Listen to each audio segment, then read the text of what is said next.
Subscribe now and press the bell icon. Never miss an update. कीमतों के हवाले से आपको बताएं तो साल 2021 में पेट्रोल की कीमत में 36% इजाफा देखा गया। पेट्रोल की कीमत मुल्क की तारीख की बुलंद तरीन सतह 140 रुपये 82 पैसे पर पहुंच गई।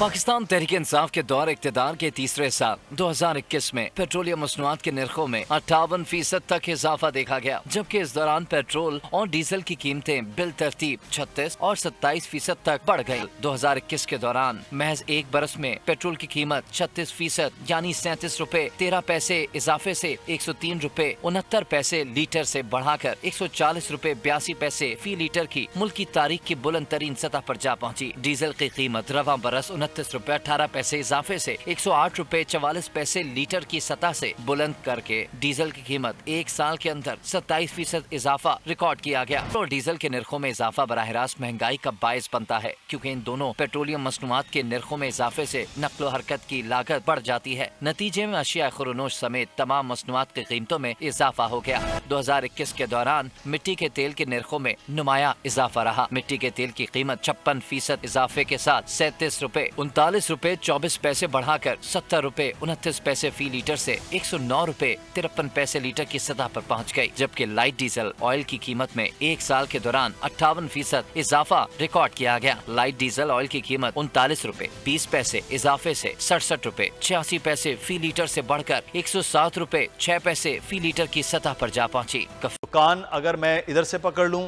या फिर कान में इधर से हाथ घुमा के पकड़ लूं तो मसला ये है कि मैंने कान ही पकड़ना है। तो नए टैक्स नहीं लगाए जा रहे, लेकिन जिसमें सब्सिडी थी या छूट थी उन टैक्सेस को जब ख़त्म किया जाएगा तो महंगाई ऑटोमेटिकली बढ़ जाएगी। ये कहा गया कि 4 रुपए हर महीने पेट्रोलियम लेवी में इजाफा किया जाएगा तो पेट्रोल ऑटोमेटिकली बढ़ेगा। जब पेट्रोलियम मसनूआत की कीमतों में इजाफा होगा तो आपकी बिजली भी महंगी होगी, क्योंकि आप बिजली भी पेट्रोल से बना रहे हैं। तो आपकी जितनी भी ट्रांसपोर्टेशन है, आपके खाने पीने की हर चीज़ वो ऑटोमेटिकली महंगी हो जाएगी।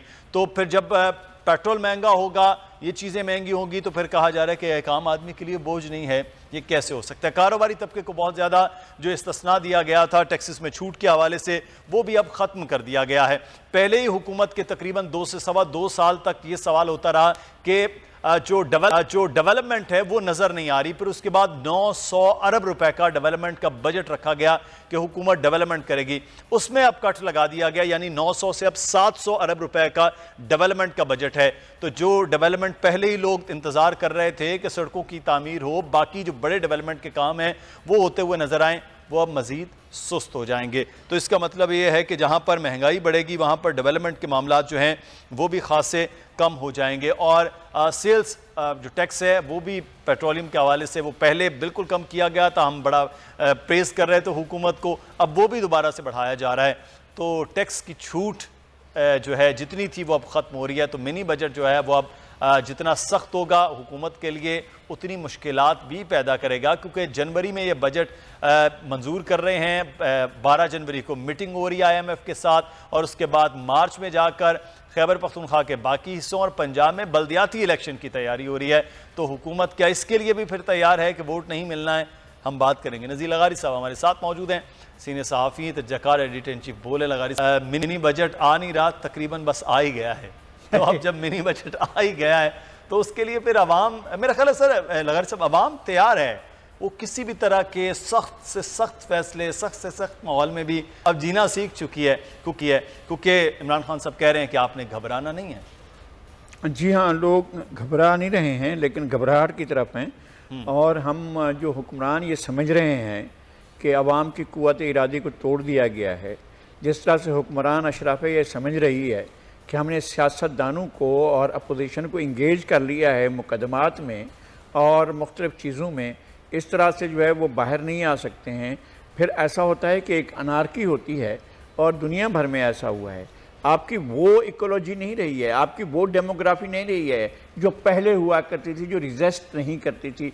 अब रेजिस्टेंस जो है वो उसका मरकज़ तो पंजाब बना हुआ है, और किसके लिए बना हुआ है, कैसे बना हुआ है और क्यों वो उनकी तरफ है, उनके बारे में तो सबको जानते हैं कि उनके सज़ा याफ्ता हैं या किसी तरह से भी हैं। उसके बावजूद जो रास्ते निकाले जा रहे हैं वो भी लोग समझ रहे हैं। और इनको बचाने के लिए जिस तरह का माहौल बनाया जा रहा है वो भी लोग समझ रहे हैं। मेरा ख्याल ये है कि हमने जिस बड़ी ताकत के इंटरनेशनल इस्टेब्लिशमेंट की मेहरबानियों से जो हमने हकीम उम्मत मंगवाए हैं, हकीम मिलत मंगवाए हैं वहाँ से, अपना IMF से, और जो हमारा बजट बना रहे हैं, हमारी फिस्कल पॉलिसी बना रहे हैं, हमारी मॉनेटरी पॉलिसी बना रहे हैं, वो हमें कुएं में धकेल रहे हैं तेज़ी के साथ, और हमें वहाँ पर उस ख़तरनाक अंजाम की तरफ हमें बढ़ा रहे हैं जहाँ पर हम आगे जाकर अपना बहुत कुछ खो देंगे या खोने की तरफ चले जाएंगे, और फिर हमें बहुत से सवालात, अभी भी हमारी जो मालियाती सोवरेनिटी है वो एग्जिस्ट नहीं करती है, वो डिक्टेशन पर चल रही है। जहाँ से आता है कि जनाब ये टैक्स लगाया जाए, वहाँ से ये टैक्स लगाते हैं, जहाँ से छूट की मोहलत मिलती है छूट देते हैं, अब छूट की मोहलत भी नहीं दी जा रही है।